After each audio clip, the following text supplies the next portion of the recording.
Gilles, je voudrais qu'on parle de cette affaire Rennes. À Rennes, qui s'est passé à Rennes. Écoutez bien cette affaire, Gilles Vernet. Absolument. Donc à Rennes, 3 hommes sont interpellés par une patrouille de police un peu par hasard. Ils marchent dans la rue, ils titubent et ils ont un gros sac. Donc ça attire l'attention des policiers. Il est 1h du matin. La patrouille va les interpeller et au bout d'un moment, les 3 hommes acceptent, les policiers insistent qu'on ouvre le sac. Et à l'intérieur du sac, c'est l'effroi. Il y a une chèvre égorgée, découpée en morceaux, ainsi qu'un couteau de cuisine dans le sac. Alors les 3 hommes sont placés en garde à vue, ils ont 21, 32 et 41 ans. Et puis, à l'oreille de la chèvre, il y a un anneau, donc on va pouvoir l'identifier rapidement. Elle vient de l'écomusée de Rennes. Et les hommes vont expliquer qu'ils avaient faim, qu'ils voulaient faire un barbecue, qu'ils ont volé la chèvre, qu'ils ont égorgé la chèvre et qu'ils voulaient la faire cuire en barbecue. Donc la justice a réagi très vite. Ils étaient déjà connus pour des vols, des violences, des délits routiers. Et ils ont été condamnés à 6 mois ferme, 500 € d'amende, interdiction de porter une arme pendant 2 ans et interdiction de paraître dans l'écomusée. Alors, ça peut paraître dérisoire, 6 mois ferme pour avoir commis des actes de barbarie sur un animal, mais comme ils ont reconnu leur culpabilité, ils ont été jugés très vite. Et là, la justice est passée. 6 mois ferme, c'est quand même ça. Voilà. Merci. Amaury Bucco, nouvelle technique de cambriolage. Vous allez nous en parler. Un homme de 89 ans cambriolé. Expliquez-nous ça. Oui, en fait, on a déjà parlé sur ce plateau des VFQ, les vols à la fausse qualité. Alors, on connaissait souvent, c'est des scénarios qui sont mis en place pour souvent cambrioler des personnes âgées dans des zones pavillonnaires. Il y a le faux plombier, le faux policier, le faux agent des eaux, le faux banquier, etc. Et là, il y a un nouveau scénario donc, qui s'est déroulé ce week-end. C'est le faux pompier. Ça s'est passé à Bobigny dans la nuit de vendredi à samedi, aux alentours de minuit 30. Vous avez donc un couple de retraités qui habitent rue de la Grande Denise dans un pavillon. Et ils sont intrigués parce qu'ils entendent du bruit dans la maison. Sur ce, le mari, qui est âgé de 89 ans, donc qui est assez âgé, va voir dans la maison et tombe sur 2 hommes qui sont chez lui et qui viennent de rentrer par la fenêtre. Alors il lui dit évidemment, mais il leur dit « Qu'est-ce que vous faites chez moi ?» Et là, les 2 hommes répondent « Eh bien, nous sommes pompiers. » D'ailleurs, ils sont en tenue de pompier. Et on a été prévenu que votre femme aurait fait un malaise. Alors lui, sa femme n'a pas fait de malaise, donc il est surpris et méfiant. À ce moment-là, les 2 hommes, pour le mettre en confiance, lui présentent un papier, un pseudo-papier officiel des pompiers pour montrer qu'ils sont bien chez les pompiers. Le retraité reste méfiant et se dit « Écoutez, je vais appeler la police, on va voir ça avec eux. » À ce moment-là, les 2 malfaiteurs prennent la fuite, heureusement. Les pompiers sont prévenus, font les vérifications auprès des pompiers et constatent qu'effectivement, c'était bien des faux pompiers qui étaient venus chez lui pour le cambrioler. Bien sûr. On va parler maintenant de la boutique Louis Vuitton. On a les images qui viennent d'arriver, c'est ce qu'on vient de me dire. La boutique Louis Vuitton, du boulevard Saint-Germain, de nouveau attaquée. Regardez. Voilà. Vas-y, appelle les flics. Mais si. Vous êtes mort.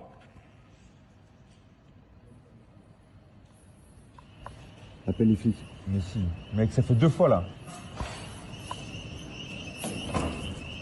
Amaury Bucco, on va expliquer ce qui s'est passé. Alors là, la voiture en fait qu'on voit sur les images, c'est une Audi A6 normalement. C'est la voiture des malfaiteurs qui ont... Alors déjà, il faut dire que c'est la 2e fois que ça arrive dans cette boutique qui est donc une boutique de luxe Louis Vuitton à Saint-Germain-des-Prés en plein centre de Paris. Et qui a déjà été attaquée fin septembre avec le même scénario, c'est-à-dire une voiture bélier qui arrive pour casser la vitrine. Là, c'est la 2e fois, donc c'était ce matin aux alentours de 4h30 du matin.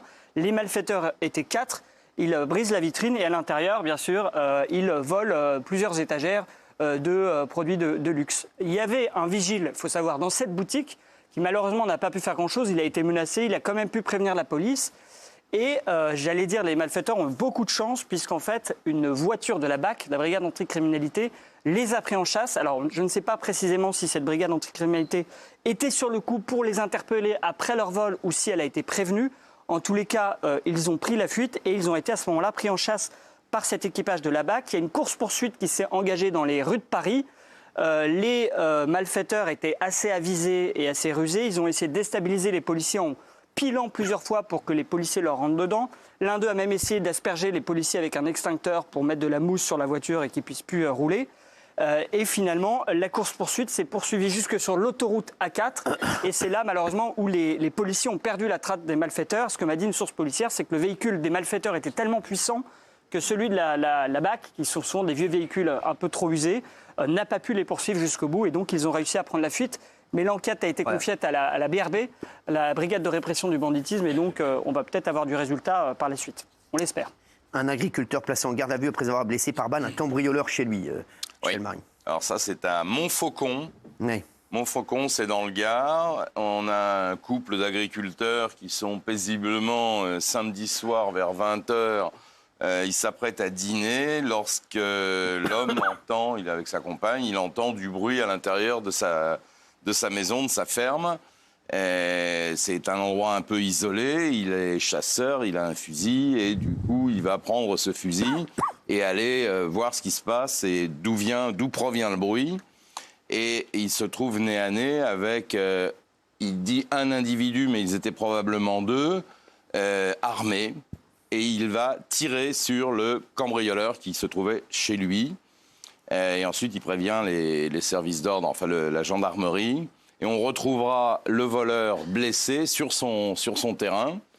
Et alors, évidemment, ça peut choquer, mais c'est malheureusement comme ça que ça se passe. Le propriétaire victime du cambriolage a été placé en garde à vue. Une enquête est ouverte parce qu'il faut déterminer s'il a agi en état de légitime défense. En tout cas, c'est la procédure. Quand un policier tire, on le met également en garde à vue. Ouais. Mais voilà, c'est brutal comme... On espère qu'il va s'en sortir, en tout cas. Je l'espère également, et d'autant que... Il n'a rien demandé, lui. Hein. Non, il n'a rien demandé. Ce d'autant que le pronostic vital du cambrioleur n'est pas engagé. Il a été blessé au bras, donc assez superficiellement.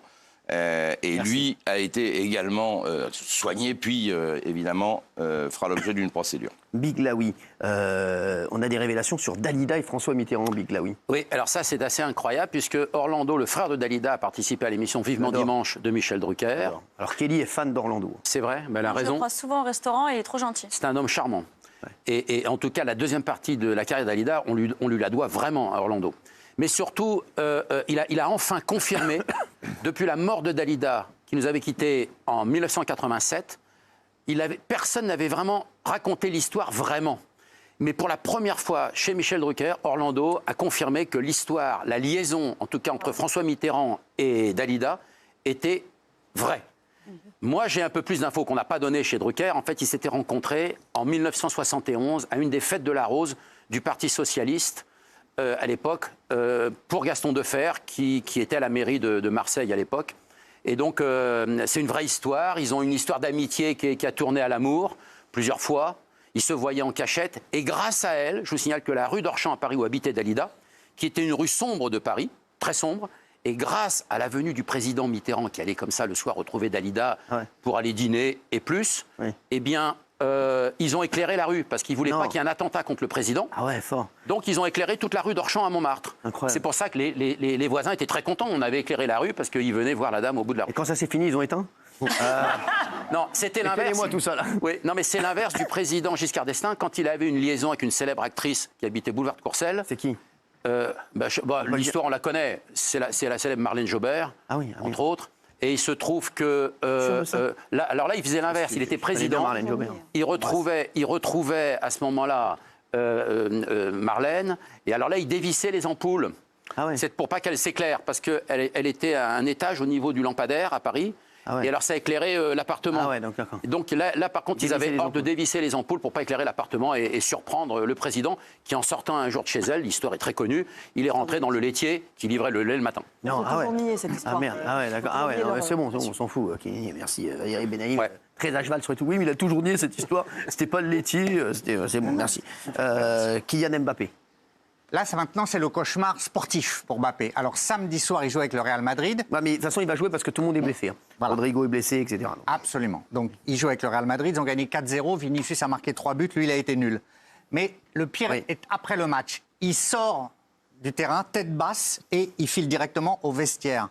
Et donc, ça a suscité un gros clash. La presse espagnole, notamment Marca. Alors, Marca, c'est le journal sportif madrilène qui suit le Real, le plus lu en Espagne, qui a écrit « Son langage gestuel dit tout, il est de plus en plus désespéré, dépassé par l'arrêt brutal qu'il a subi, il traverse une crise sans précédent. » Donc voilà, maintenant, la presse madrilène accrédite la thèse qu'il est pour le moment perdu pour le football. Jusqu'à quand son entraîneur va le soutenir, on ne sait pas.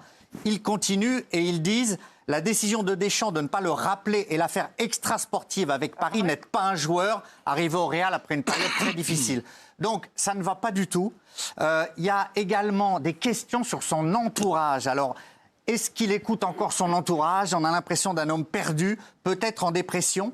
Et il y a quelqu'un qui a accrédité votre thèse, Cyril, c'est la thèse de la sanction quand Didier Deschamps Bien sûr, non, ne l'a pas appelé avec Non, mais l'équipe c'est de la bonne France. thèse, il faut arrêter de dire. Exactement. Mais c'est Lizarazu oui, qui a accrédité votre Vicente. thèse. Voilà, Ouais. Vicente. Non, mais je vous le dis, c'est la bonne thèse, c'est pas. Voilà. C'est même pas une thèse. Et il pense qu'il faut lui retirer le brassard de capitaine parce qu'il dit... Et même quand il pense même Vicente Lizarazu, je l'ai dit, même quand il va dans l'eau, il faut lui retirer ses brassards. Voilà, il est tellement vénère que voilà. Il faut être tourné vers les autres pour être capitaine, être souverain soi-même et serein, il ne l'est pas. Donc voilà, ça commence. Alors, apparemment, il s'est mis à un autre sport, Kylian Mbappé. Regardez, puisqu'apparemment, il est vraiment énervé et il voudrait me battre au paddle, apparemment. Voilà, écoutez. il était au paddle. Voilà, donc oui. Et il y a son coéquipier de Liverpool, mais en équipe de France, Ibrahima Konaté, qui a dit « C'est très difficile, son nom est partout. Ses moindres faits et gestes sont suivis. On parle constamment de lui, comme si c'était un joueur à part. » Donc voilà, c'est un mauvais week-end. Il n'est pas avec les Bleus, il est nul avec le Real. Il est très très seul en ce moment. Oui, la Géraldine Maillet. Exactement. Voilà. Beaucoup. Je ne sais pas si ça va beaucoup le soutenir, mais c'est déjà ça. Exactement.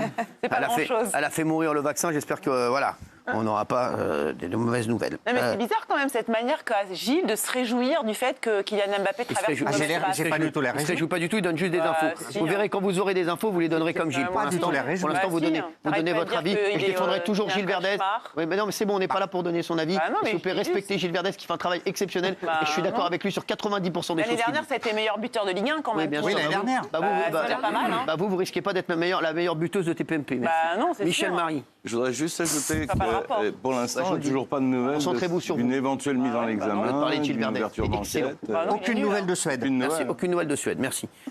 Toulon, un étranger sous OQTF. Et s'il vous plaît, respectez Gilles Verdez. Bah, quand il dit de la merde, non. Hein. Pas du tout, il dit pas de la merde, il donne juste les faits. Bah et, non. tout le monde a dit ça. Donc arrêtez d'emmerder, s'il vous plaît, arrêtez d'emmerder Gilles Verdez, qui est un garçon exceptionnel, je vous le dis. Et qui ça va me rendre la dépend bague des moments, demain. hein. Qui se concentre sur la bague, lui. Hein, voilà. Merci. Oui. Ça dépend de l'heure, Michel surtout. Marie. C'est merci. ça, voilà. Et Géraldine Maillet, on vous a pas demandé votre avis sur Gilles Verdez. Vous savez ce que je pense de lui. Et je peux vous dire que j'ai énormément d'estime pour lui. Bah, tant mieux pour Bah vous. voilà, et je peux vous dire, et beaucoup plus que pour vous. Merci, Ça, Michel j'ai Marie. bien compris. Oui, bah oui, je vous le dis. Merci, Michel Marie. Que puis-je faire pour vous? Bah oh, Toulon. J'étais un peu perdu. Toulon, bah Toulon. Alors, il s'agit de Laure Lavalette. Laure Bravo, Lavalette est députée RN du Var, en 2e circonscription. Elle avait rendez-vous avec une ministre vendredi matin et elle est arrivée en retard. En fait, parce qu'elle a été victime d'un vol de sa voiture.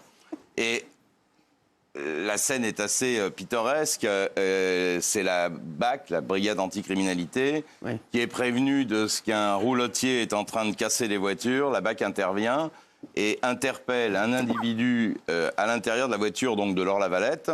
Oui. Ça se passe pas bien, il y a une bagarre, rébellion. Bref, le type est quand même neutralisé. Il y en a 2 qui sont blessés. Hein. Il y a 2 policiers blessés dans cette Et histoire. Laure Lavalette, elle est arrivée une minute après. C'est-à-dire Elle qu'elle est aurait arrivée pu- effectivement elle aurait pu se très retrouver. vite sur place, Ouais, mais sauf Niani. qu'elle a été en retard parce qu'elle a été entendue par les services de police qui avaient besoin de sa plainte.